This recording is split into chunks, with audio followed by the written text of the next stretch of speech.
में आपका एक बार फिर स्वागत है। हर कदम पर आपके साथ अंजना न्यूज। आइए एक नजर समाचारों पर।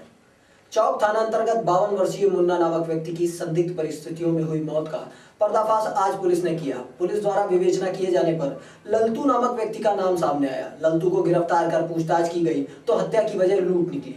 लूट और हत्या की इस वारदात के पीछे नूरजहां व गुड़िया नाम की 2 युवतियों का भी हाथ था।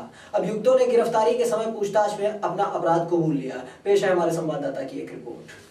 बहरा और लल्तू और एक जो है इसके सहयोग में नूरजहां और गुड़िया माँ बेटी है। वहाँ पर ये जहाँ पर हत्या हुई थी उसके नीचे झुपड़ी बना के लोग रहते हैं और इन झुपड़ियों में जो है ये सब जुआ वगैरह खेला करते थे। ये जो मुन्ना था, मुन्ना ये जो है अच्छा ये भी जुआ खेलता था। जुआ खेलने को लेकर के पहले तो विवाद हुआ, उसे इन लोगों को लगा कि मुन्ना के पास कुछ पैसा हो सकता है और ये जो लल्तू है उसको पकड़ के ले गया। पकड़ते पकड़ते चाकू से उसने आगे फोड़ दिया, गला काट दिया और उसके पास जो है जो मिला लेकर मार दिया। इसमें कि वो हमारा 14,300 रुपये उसके पास बरामद हुए और मुन्ना का मोबाइल था, मोबाइल फ़ोन मिला और सिम कार्ड उसने खतरा में फेंक दिया था। यहाँ सिम कार्ड बरामद हुआ, सिम कार्ड हमारे पास है बरामद हो गया। एक ठेले को मसाला बेचने वाली महिला की दुकान करने से बात था मिलकर बरामद हो गया। इसमें माँ बेटी का क्या रोल है? माँ बेटी का रोल है कि माँ बेटी वहीं पर रहती हैं। वहाँ पर एक तरह से उनके का जो क्षेत्र बना रखा हो 10, 15, 20, 25 लेबर आग रुकते हैं और इस समय से वहाँ पर वो टैक्स लेती है 10-20 रुपये पानी का और उनको रुकने का। उसके बाद वो ये दोनों दबंग टाइप की है उस इलाके की और ये जो है इसको पता चल गया कि जो घटना हुई तो उसमें जो इनको जाकर देखा है वो जानकारी थी। ये जानकारी हुआ कि समक्ष हुआ और इसमें इससे अप्रत्यक्ष सहयोग किया हुआ। इन लोगों ने पुलिस को भी गुमराह करने की पुलिस को काफ़ी गुमराह किया लोगों ने। हम लोग काफ़ी पूछताछ किया, काफ़ी देर बातचीत बाद कई राउंड के बाद फिर धीरे धीरे उन्होंने बताया बात जाकर के और इनके पास से भी लगभग 5,000 रुपये जो है इसको दिया था बहरे ने कितना न बताने के लिए, कितना बताना न इसको खुलासा करना और उसी वजह 5,000 रुपये उसके कल बरामद हो गया। तो कहा जाए कि ये इलाके में जुए करता है, ये मार्केट चला रहे हैं। नहीं, जुए का अड्डा ऐसा नहीं था, छोटे छोटे जुए होते थे कि वो सारे जो लेबर जो ये टेंट हाउस में काम करते हैं, रिक्शा चलाते हैं, छोटे छोटे नदी किनारे इकट्ठा होते थे और छोटा छोटा 10 रुपये या 5 रुपये का छोटा जुआ देते थे और वो जो है फिर बड़ा काम करते थे। पूरी झोपड़ी है, बहुत ही नदी किनारे बड़ी खराब हालत में गंदी जगह है, झाड़ी।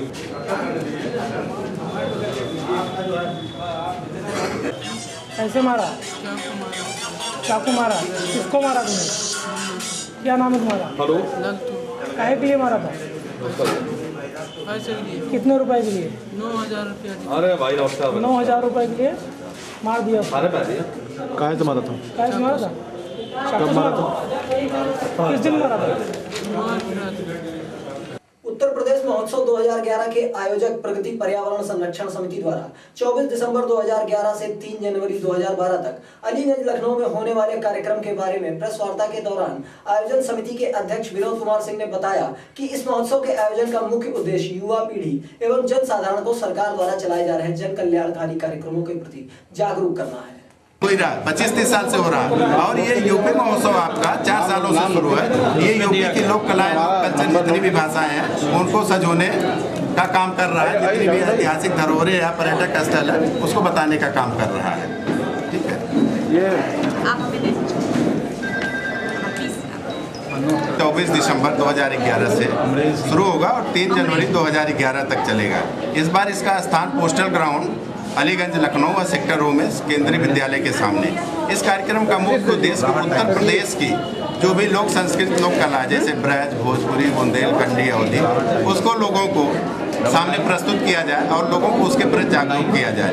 साथ ही साथ सरकार द्वारा जो भी योजनाएं चलाई जाती है, गैर सरकारी विभागों द्वारा जो भी योजनाएं चलाई जाती हैं उसके बारे में आम जनमानस को जानकारी दी जाए कि अपने अधिकारों के प्रति या उसको कौन सी जानकारी कहाँ से मिल पाएगी इसके प्रति सचेष्ट किया जाता है और इसमें लोगों को स्वस्थ मनोरंजन देने का पूरा प्रयास किया जा रहा है यूपी महोत्सव में कि आप आएँ और आपको उत्तर प्रदेश की पूरी तरह से झलकियाँ और कुछ देश की जो लोक कला और लोक संस्कृति है उसकी झलकियाँ देखने को मिले और आप स्वस्थ मनोरंजन की तरफ अग्रसर हों।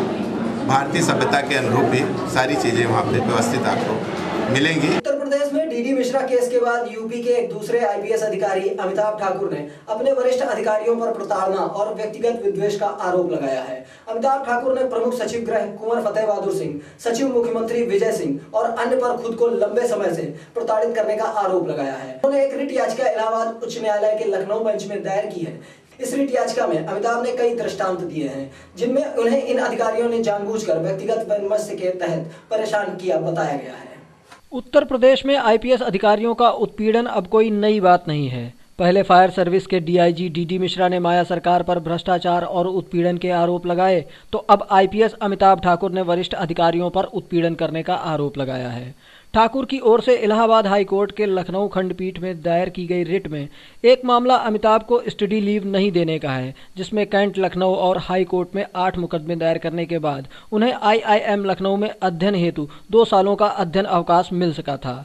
इस मामले में जहां दूसरे आईपीएस अधिकारियों के मामले 100 दिनों के अंदर खत्म किए गए थे, वहीं अमिताभ के मामले में कई सालों तक मामले को लटकाया गया था। दूसरा मामला उनके एसपी गोंडा के रूप में निलंबन से संबंधित है, जिसमें इन अधिकारियों ने जानबूझकर मामले को बहुत लंबे समय तक लंबित रखा था और अंत में चुनाव आयोग ने कुंवर फतेह बहादुर को प्रमुख सचिव पद से हटाए जाने पर मंजीत सिंह की ओर से प्रमुख सचिव गृह के रूप में 1 मई 2008 को न्याय करते हुए मामले को तत्काल समाप्त किया गया था। तीसरे मामले में इनके एसपी देवरिया के रूप में एक जांच के 25 मई 2007 को समाप्त हो जाने के बाद इन अधिकारियों की तरफ से उसे कानून के नियमों से अलग दोबारा 26 मई 2009 को शुरू किया गया था, जिसे कैंट लखनऊ ने 8 सितंबर 2011 के अपने आदेश में विधि विरुद्ध पाते हुए निरस्त करने का आदेश किया था। चौथे मामले में अमिताभ का आरोप है कि उनके विरुद्ध कोई जांच लंबित नहीं होने के बावजूद उनको इन्हीं अधिकारियों की शय पर डीआईजी के पद पर नियमानुसार प्रोन्नति नहीं दी जा रही है। इसी तरह उन्हें एसपी रूल्स और मैनुअल के पद पर जानबूझकर तैनात किया गया, जबकि यह अस्तित्व विहीन पद है और यह विभाग शासन ने अभी तक बनाया ही नहीं है। अमिताभ ने अपने सभी मामलों को सामने रखते हुए उत्तर प्रदेश की मुख्यमंत्री को 10 जून 2011 एवं 16 अगस्त 2011, मुख्य सचिव को 4 अक्टूबर 2011, प्रमुख सचिव को 15 जून 2009, 5 अगस्त 2011, 16 अगस्त 2011 एवं 31 अक्टूबर 2011 को कई पत्र भेजकर उनके द्वारा लगाए गए आरोपों की जांच कराने और दोषी पाए गए अधिकारियों को दंडित करने की मांग की थी। लेकिन अमिताभ का आरोप है कि इनमें से किसी भी पत्र का उत्तर प्रदेश शासन के अधिकारियों ने कोई भी जवाब नहीं दिया। लिहाजा उनका कहना है कि वो अब मजबूर होकर हाई कोर्ट से यह गुहार कर रहे हैं कि उनके ओर से अपने विभिन्न पत्रों में लगाए गए आरोपों की जांच कराकर कुंवर फतेह बहादुर, विजय सिंह या किसी अन्य अधिकारी को दोषी पाए जाने पर नियमानुसार दंडित किया जाए। साथ ही इन्हें जांच के बाद तमाम मानसिक और सामाजिक प्रताड़ना के लिए समुचित रूप से क्षतिपूर्ति दी जाए। द्वारा यह जो रिट याचिका माननीय उच्च न्यायालय में दायर की गई है, वह मुख्य रूप से श्री कुंवर फतेह बहादुर, प्रमुख सचिव गृह एवं श्री विजय सिंह, सचिव माननीय मुख्यमंत्री इसमें प्रतिवादी हैं। मेरे द्वारा इस रिट याचिका में यह निवेदन किया गया है कि मैंने इसमें जो 5-6 दृष्टांत दिए हैं, जिसमें इस रिट याचिका में के अनुसार जो डिस्क्रिमिनेशन और हैरेसमेंट हुआ है, उसकी निष्पक्ष और त्वरित जांच कराई जाए और यदि जो भी व्यक्ति इसमें दोषी पाया जाता है उसे नियमानुसार दंडित किया जाए। मैंने साथ ही यह भी निवेदन किया है कि यदि मेरी बातों में सत्यता हो तो मुझे नियमानुसार क्षतिपूर्ति प्रदान की जाए। सर, ये जो प्रेती रिस्पॉन्ड किया होगा, कहाँ पे इस तरीके की आपने अपनी समस्या बताई और कहाँ से क्या रिस्पॉन्स मिला? मैंने इस प्रकरण पे माननीय मुख्यमंत्री, प्रमुख सचिव गृह, मुख्य सचिव, डीजीपी, मैंने इन सभी स्तरों पे अपनी प्रार्थना पत्र दिया और चूंकि किसी स्तर पर कोई मेरे संज्ञान के अनुसार कोई कार्रवाई नहीं होने के बाद ही मुझे माननीय उच्च न्यायालय जाना पड़ा।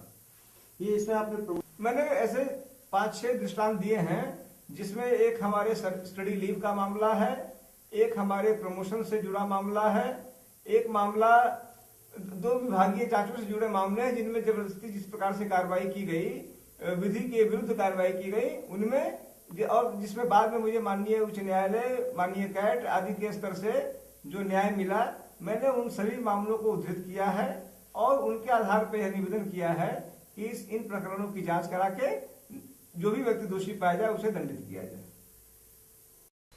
यही नहीं, अमिताभ ने उत्तर प्रदेश आईपीएस संघ को भी कटघरे में ला दिया है। उनका कहना है कि उन्होंने अपनी तकलीफ इस संघ के आगे भी रखी थी, लेकिन जब कोई सहायता नहीं मिली तो उन्होंने आईपीएस संघ से इस्तीफा दे दिया। मैंने सन 2008 में 30 अप्रैल को IIM लखनऊ के लिए आवेदन किया था और यह मेरे लिए वास्तव में कष्टप्रद रहा। जब मैं IIM लखनऊ से स्टडी के बाद वापस चला आया और 2 साल में IIM में रहा, उस दौरान मैं एक्स्ट्राऑर्डिनरी लीव पे बिना तनख्वाह के रहा पूरे 2 साल तक और मात्र वहां के मानदेय पर मैं जीवित रहा। उसके बाद जब मैं चला आया, उसके साल भर बाद मुझे वहां की पूरी तनख्वाह, वह भी तब जबकि हाईकोर्ट और कैट के आदेश हुए, उसके बाद मुझे मेरी तनख्वाह मिली, मेरा स्टडी लीव ग्रांट हो सका। लगभग 3 साल के इसका मेरा पूरा उपक्रम रहा, जिसके बाद मुझे स्टडी लीव प्राप्त हुआ।